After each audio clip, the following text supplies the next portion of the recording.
एका छोट्या गावात राहणारी एक गरीब आई गौरी तिच्या मुलीसोबत राहत होती.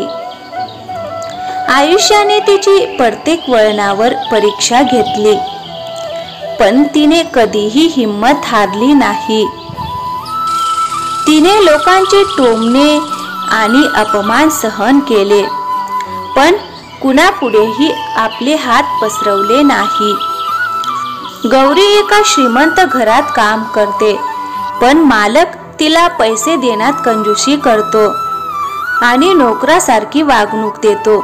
एक शेजारीण बाई हसून गौरीला म्हणते, अरे गौरी, तू दररोज येते आणि पैसे मागते, जरूर काय तू आमच्यावर उपकारच करत आहे. बऱ्याच वेळा तिने दुसऱ्यांच्या घरी काम केले, बऱ्याच वेळा ती दयेने मदत केली, पण जेव्हा आयुष्याने तिला कोणताही आधार दिला नाही, तेव्हा तिने स्वतःचा एक आधार उभा केला. गौरीने स्वतःचा चहा स्टॉल लावण्याचा निर्णय घेतला. काही जुनी भांडे, एक छोटा स्टोव्ह आणि चहाची किटली घेऊन ती पहिला चहा बनवत आहे आणि मुलगी नेहा जवळच उभी आहे. गौरी नेहाला सांगते की तू कठोर परिश्रम कर, तुझं आयुष्य जगायला शिकलं पाहिजे. या जीवनात दुसऱ्यावर अवलंबून राहू नकोस. खरा आनंद स्वतःच्या बळावर जगण्यात आहे. संध्याकाळची वेळ. चहाच्या टपरीवर गर्दी असते. काही लोक चहा पीत असतात. ते घामाने भिजलेले असतात, पण जीवनाने समाधानी असतात. गौरी तिच्या घामाने रोजची कमाई करायची. तिला ना मोठी स्वप्ने होती, ना कोणाकडून काही अपेक्षा होत्या. फक्त तिचे एकच स्वप्न होते की तिच्या मुलीला चांगले आयुष्य देणे. ती नेहाला शाळेत पाठवते. नेहा, एक दिवस तू नक्कीच मोठी अधिकारी होशील. तुझ्या आईने जे गमावले आहे ते तुला नक्कीच मिळेल. कष्टाने मिळवलेली भाकरी सर्वात गोड असते बेटा. आणि संध्याकाळची वेळ होती. गौरी एकटी बसली होती, थकलेली होती, पण हसत होती. अचानक शेजारची माया तिच्याजवळ येते. गौरी, मी घरकाम करून थकले आहे आणि तू दिवसभर इथे दुकान सांभाळतेस. तुला कुठून धाडस येते बाई? जेव्हा आधार नसतो ना, तेव्हा तुझे पाय सर्वात मोठे आधार बनतात. मी माझ्या मायासाठी ही धाडस जमवले आहे. गौरीला माहीत होतं की चांगल्या कर्माचे फळ निश्चितच मिळते, जरी उशिरा का होईना. पण जीवनाचे मार्ग कधीच सरळ नसतात.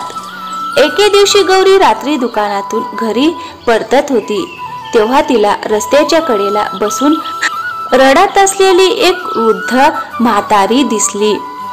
गौरी म्हातारी आईकडे जाते आणि विचारते, काय झालं? तू इथे का बसली आहेस? तू का रडत आहेस? मुली, मी 2 दिवसांपासून काही खाल्लेलं नाही. तू मला काही खायला देऊ शकशील का? गौरी सुरुवातीला थोडीशी कचरते, पण नंतर तिच्या बॅगेतून काही रोट्या काढून तिला देते. बेटा, तुझं हृदय खूप स्वच्छ आहे. तुझं आयुष्य नेहमीच चांगलं राहील. फक्त तुझ्या कृतींवर विश्वास ठेव. मग गौरी घरी जाते आणि घरी परतल्यानंतर नेहाला म्हणते, चल बेटा, जेवण करून घे. ठीक आहे आई, मी येते. जेवणाच्या वेळी नेहा विचार करते, आई, आज का जेवत नाही तू? नेहा आईला विचारते, आई, तू जेवणार नाहीस का? नाही बाळा, मला आज भूक नाही. तू जेव. मी जेवणार नाही. संध्याकाळी नेहा खेळून परत येते आणि रात्री अचानक तिला ताप येतो. नेहा, तुला काय झालंय बाळा? तू कधीच आजारी पडत नसतेस. गौरीच्या आयुष्यात पहिल्यांदाच एक समस्या आली होती जी तिला समजू शकली नाही. तिचं आयुष्य असलेली नेहा आता पूर्णपणे अंथरुणाला खिळली होती. तिला भयंकर आजार लागला होता. सकाळी उठल्यावर गौरी नेहाला घेऊन गावातल्या एका वेद बाबाकडे जाते. नेहाची अवस्था पाहिल्यानंतर बाबा वैद्यजी म्हणतात, नेहाला भयंकर आजार झालेला आहे. नेहाची अवस्था फार बिकट झालेली आहे. पण बाबाला हे समजून कळतं. बाबा गौरीची असहायता समजून बाबा गप्प बसतो आणि त्याच रात्री गौरी नेहाच्या जवळ बसते आणि डोळे बंद करून देवाची प्रार्थना करते. अचानक गौरीच्या अंगाला स्पर्श होते. गौरीच्या स्वप्नात तीच म्हातारी आजी तिला दिसते. म्हातारी आजी म्हणते, गौरी, तुझे हृदय खूप शुद्ध आहे बेटा. तू तुझ्या कर्मात कधीही कोणालाही नाकारले नाहीस. म्हातारी आजी गौरीच्या कपाळाला स्पर्श करते, जणू काही तिला आशीर्वाद देत आहे. गौरी रडत उठते. ती नेहाकडे पाहते आणि ती अजूनही आजारी आहे. पण गौरीच्या डोळ्यात भीती नव्हती, आशा होती. गौरीला आता तिच्या कृतीवर पूर्ण विश्वास होता. तिने तिच्या मुलीच्या सुरक्षिततेसाठी प्रार्थना केली आणि ती रात्र जणू काही वेगळीच होती, थोडीशी भयानक. दुसऱ्या दिवशी सकाळी काही गावकरी गौरीच्या झोपडीच्या बाहेर येतात. त्यांच्या हातात काही अन्न असते आणि थोडे पाणी असते. गौरी, आम्हाला तुझे सत्य कळले आहे.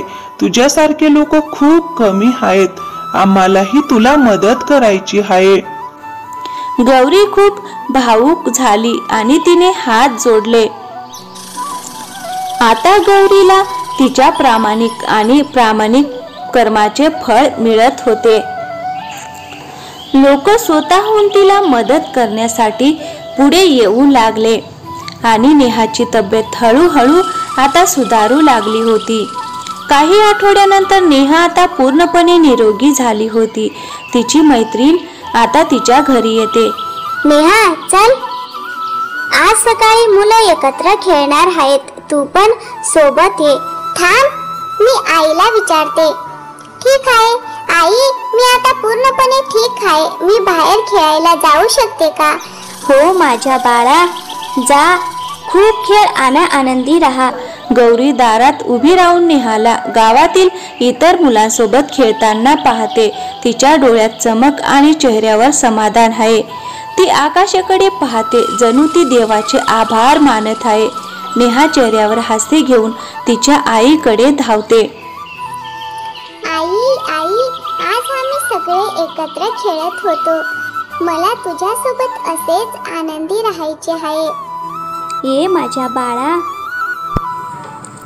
सत्य आणि प्रामाणिकपणापासून कधीही पाठ फिरवू नकोस. आयुष्यात अडचणी येतीलच, पण जे खऱ्या मनाने कष्ट करतात त्यांना त्यांचे फळ नक्कीच मिळते.